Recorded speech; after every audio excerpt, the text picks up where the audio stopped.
Halo, ketemu kembali dengan saya Dr. Theo. Untuk melanjutkan kuliah minggu yang lalu, hari ini saya akan bicara tentang penelitian eksperimental in vivo ya. Jadi in vivo itu kalau in vitro kemarin sudah saya jelaskan itu murni secara laboratoris atau laboratorium, tapi kalau in vivo sudah kita menggunakan hewan coba atau ada yang ngomong hewan model gitu ya. Jadi sekarang beberapa center daripada terutama teman-teman dari fakultas kehewanan itu sudah bisa membuat hewan model gitu ya. Hewan model, jadi ada hewan model diabetes, hewan model asam urat, hewan model dengan cancer tertentu, hewan model yang lain gitu ya, bisa dibuat gitu ya. Terutama dengan cancer sudah banyak bisa dilakukan ya.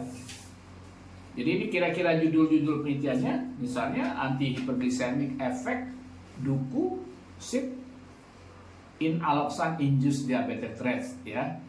Ini yang kami lakukan di Fakultas Kedokteran Unsri ya. Waktu itu untuk mahasiswa S2 farmakologi ya, yang melakukan penelitian pada in vivo gitu ya. Ada juga pada penelitian hewan coba dengan menggunakan tikus mengetahui sekresi BNP ya. Kemudian yang ramai juga tentang sekarang rosiglitazone, kita tahu jenis thiazolidinedione yang dipakai sebagai anti diabetes sekarang banyak diteliti masih secara in vivo digunakan sebagai bronchodilator. Kemudian ada nomegestrol astat ya yang mensupresi daripada kanker endometrial ya. Kemudian juga ada tentang penelitian metripexolone ya dengan bentuk astatnya. Kemudian metformin dapat meningkatkan kadar daripada asetat nomegestrol dalam menekan pertumbuhan daripada sel kanker endometrium ya. Itu kira-kira judul-judul daripada penelitian-penelitian in vivo atau kombinasi in vitro dan in vivo ya. Jadi seperti kemarin in vitro, ini saya kasih latar belakang misalnya yang saya pakai di sini, literatur reviewnya itulah dengan judul misalnya efektivitas biji duku terhadap gula darah tikus ya, yang dilakukan kemarin ini ya, yang ini sempat ditampilkan di Paris Conference gitu ya tahun 2015 kalau tidak salah, gitu ya. Ini ya. Jadi definisi diabetes, berapa jenis, berapa prevalensi dari angka internasional sampai lokal. Kemudian yang terakhir apakah ada komplikasinya ya. Jadi kita jelaskan kira-kira 2 paragraf. Kemudian obat-obat antidiabetika yang digunakan sekarang ini mulai dari biguanide, sulfonylurea, gliptin, thiazolidinedione.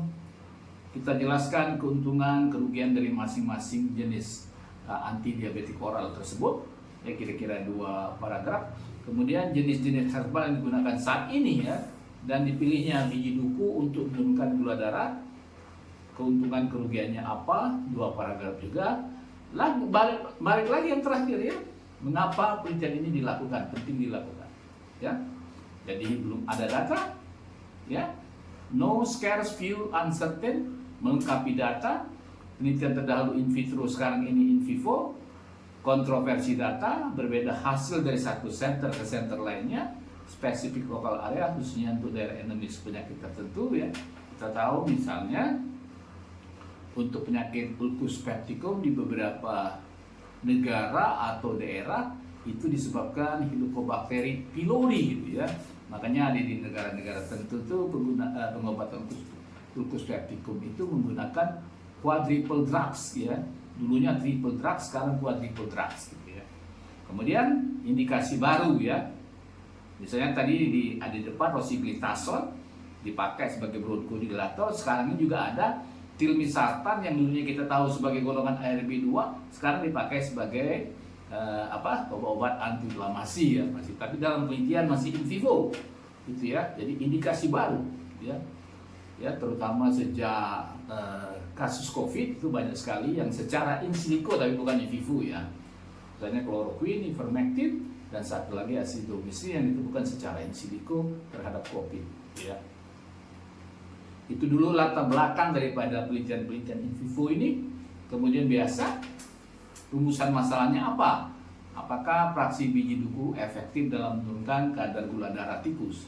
Nah, yang ini kaitannya rumusan masalah ini juga, itu salah satu juga bisa dipakai untuk mencari judul ya.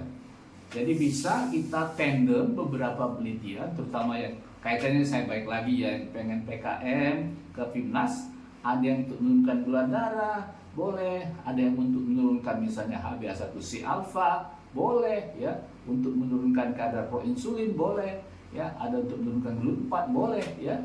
Jadi kita merubah parameter itu ya untuk dapat judul baru. Judulnya sama tapi parameter yang dipakai berbeda. Ya, kemudian apakah jenis kandungan fraksi aktif biji duku yang efektif dalam menurunkan gula darah? Balik lagi yang dalam kuliah yang sebelumnya di in vitro kita lakukan nanti kromatografi lapis tipis ya untuk mengetahui zat-zat aktif dalam fraksi biji duku itu ya. Nah, ini tujuan umum untuk mengetahui efektivitas biji duku dibandingkan sulfonylurea. Dalam hal ini di sini dipakai sebagai drug of choice terhadap penurunan kadar gula darah. Kemudian untuk mengetahui fraksi aktif, untuk mengetahui kesetaraan dosis antara fraksi aktif biji duku dengan sulfonylurea. Ini balik lagi untuk mengetahui nanti apakah obat, potensi obatnya ya, apakah nanti bersifat flat dose atau steep dose response curve. Ya. Nah, ini hipotesanya biasanya kita itu tadi ya, tidak ada perbedaan efektivitas antara fraksi aktif biji duku dengan sulfonylurea terhadap penurunan kadar gula darah. Ya. Jadi ada perbedaan. Jadi yang di minggu depan sudah saya jelaskan, ini akan berakhir dengan uji T. Jadi kesimpulannya ada 4 ya. Biji duku kemungkinan lebih efektif dari sulfonylurea.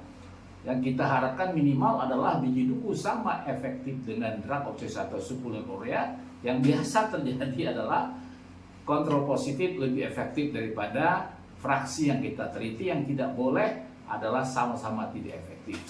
Ya, dalam arti kerangka teori kita salah dan mencari drug of choice-nya juga salah.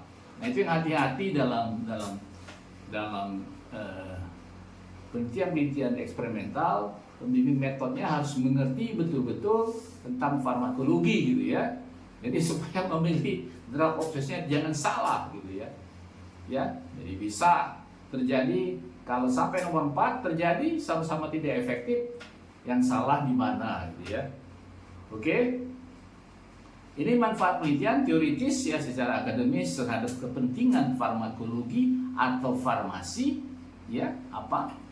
Kemudian praktis untuk seluruh profesional medis, apa manfaatnya dan secara sosial pada pasiennya. Minimal kalau kita melakukan, kembali lagi seperti saya ngomong minggu kemarin, pengabdian masyarakat, kalau kita ceramah tentang kesehatan, orang akan bertanya berapa banyak biji duku yang dipakai untuk menurunkan gula darah ya, harus bisa dijawab gitu ya. Nah, ini hierarkinya hanya untuk pengingat saja. Jadi eksperimental itu termasuk penelitian analitik ya. Jadi dia itu in vitro, in vivo, in silico dan pada manusia, termasuk di experimental study gitu ya. Nah, jenis penelitian ini, jadi kalau in vivo biasanya dalam bentuk pre and post only ya. Jadi tempat dan waktu kita pakai di animal house kita di Fakultas Kedokteran Unsri ya. Populasi adalah semua tikus Galomistar yang diperoleh dari Institut Teknologi Bandung, jadi kita beli dari ITB. Dipilih populasi yang sesuai dengan kriteria inklusi, tikus putih jantan dewasa, itu biasanya berumur minimal 3 bulan gitu ya. Kemudian berat badan 200 sampai 250 gram, kondisi fisik sehat, kadar gula darahnya 30 sampai 135 mg desiliter. Ini diinduksi ya. Hewan model yang kita pakai di sini adalah hewan model diabetes gitu ya. Sedangkan kriteria eksklusi, terdapat abnormalitas anatomi, tidak pernah dijadikan hewan uji pada penelitian tikus pernah dijadikan hewan uji pada penelitian sebelumnya gitu ya. Nah, besar sampel ini biasanya menggunakan rumus Federer ya, rumus Federer. di mana T sama dengan jumlah kelompok, N sama dengan jumlah setiap kelompok. Oke. Variabel pengambilan sampel dilakukan secara simple random sampling, tapi kalau pada in vitro, untuk kemarin saya ngomong pengambilan sampel itu dikondisikan ya, semuanya dipakai adalah bakteri E. coli 10⁵ dari setiap cawan, ada 30 cawan ya. Kemudian variabel penelitiannya ekstrak biji dupi dengan variasi dosis 100, 200 dan 300 mg per kilogram berat badan. Ini dari referensi sebelumnya. Kemudian variabel independennya adalah kadar gula tikus yang universalnya umur, berat badan, makanan tikus bisa ya. Ini definisi operasionalnya kira-kira ya, saya pakai tetap tentang in vitro. Boleh kamu robah nanti untuk kadar gula segala macam. Ini contoh saja untuk definisi operasional, bahwa yang paling penting nanti Anda ngerti kalau dalam penelitian eksperimental akan berakhir dengan uji T, biasanya pre and post test only akan berakhir dengan uji T ya.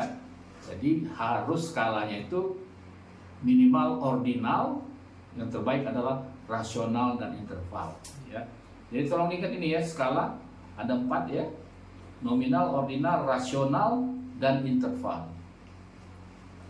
Nah, kemudian bahan dan alat kita pakai spektrofotometer, kemudian juga kita pakai blood glucometer and strip test dari Roche ya, autoclave dan rotary evaporator, glimeprid pada yang didapat dari PT Dex Amerika ya, biji duku didapat dari Dinas Pertanian Kabupaten Ogan Komering Ilir gitu ya. Jadi semuanya ada acuannya gitu ya.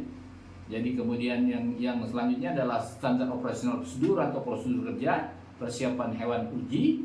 Jangan lupa kalau kita pakai hewan uji baik tikus, kelinci ataupun yang lain harus diaklimatasi gitu ya lebih dahulu. Baru kemudian diinduksi, yang di sini dipakai aloksan untuk meningkatkan gula darah daripada tikus ini gitu ya. Jadi aklimatasi itu mengadaptasi dulu, diadaptasikan dulu baru nanti dilakukan induksi terhadap penyakitnya gitu ya. Kemudian persiapan bahan uji, biji duku dikeringkan, dipotong kecil-kecil, kemudian di blender dan dilakukan penyaringan dengan cara maserasi menggunakan etanol. Selanjutnya diuapkan dengan menggunakan rotary evaporator untuk mendapatkan ekstrak yang kental ya. Baru uji kualitatif fitokimia ekstrak biji duku dengan indikasi alkaloid, flavonoid, steroid, terpenoid, tanin, saponin, dan indikasi fenol hidroquinone gitu ya. Nah ini penentuan dosis ya, pakai konversi daripada Lawrence and Baccarat gitu ya. Yang kemarin saya tulis 0,018 ya daripada atau dosis manusia gitu ya. Ini pada tabel konversinya ya, perhitungan dosis. Nah kemudian parameter keberhasilannya ya, penurunan kadar gula darah tikus setelah pemberian sediaan atau preparat kita selama 14 hari secara bermakna penurunannya ya, gula darahnya ya. Nah ini analisa data kalau pada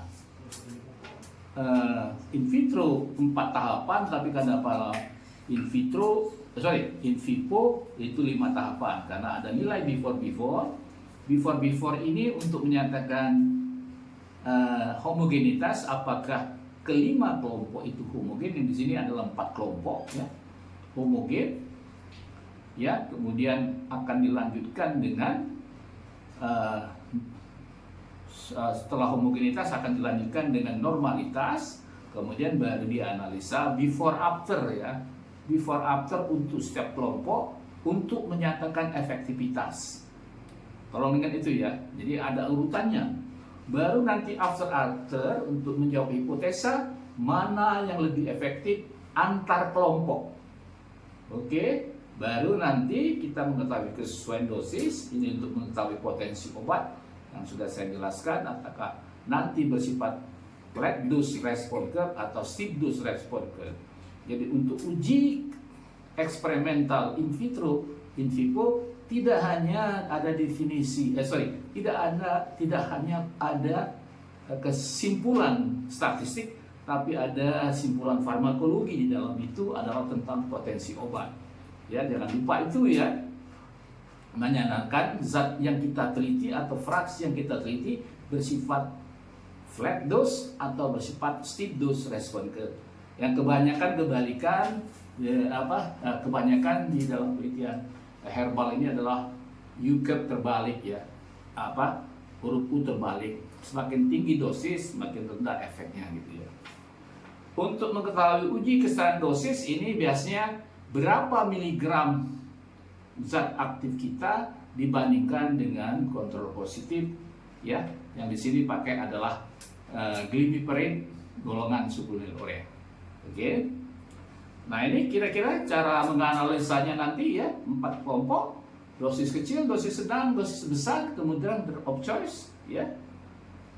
Jadi misalnya ini bisa tandem, yang satu parameter menggunakan blood sugar BSS, yang satu pakai HbA1c gitu ya.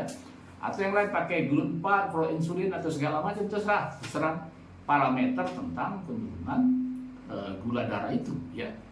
Jadi kita bisa tandem gitu ya. Itu tidak plagiat gitu ya. Karena akan berbeda nanti referensinya ya, tentang HbA1c dengan GLUT4 akan berbeda, dengan proinsulin akan berbeda gitu ya. Itu salah satu cara untuk mencari judul dengan merubah parameter keberhasilan dari masing-masing penelitian. Baru nanti uji kesetaraan dosis ya.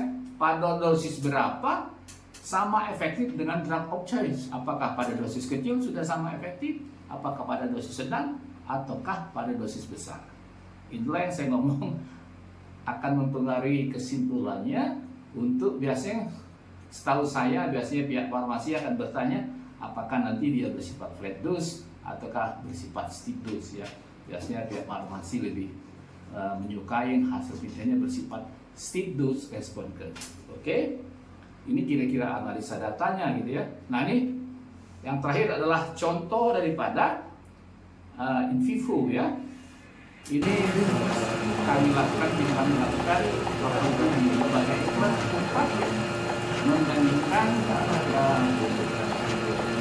aktivitas aerobik dan anaerobik terhadap serotonin otak yang mana yang bagus ya.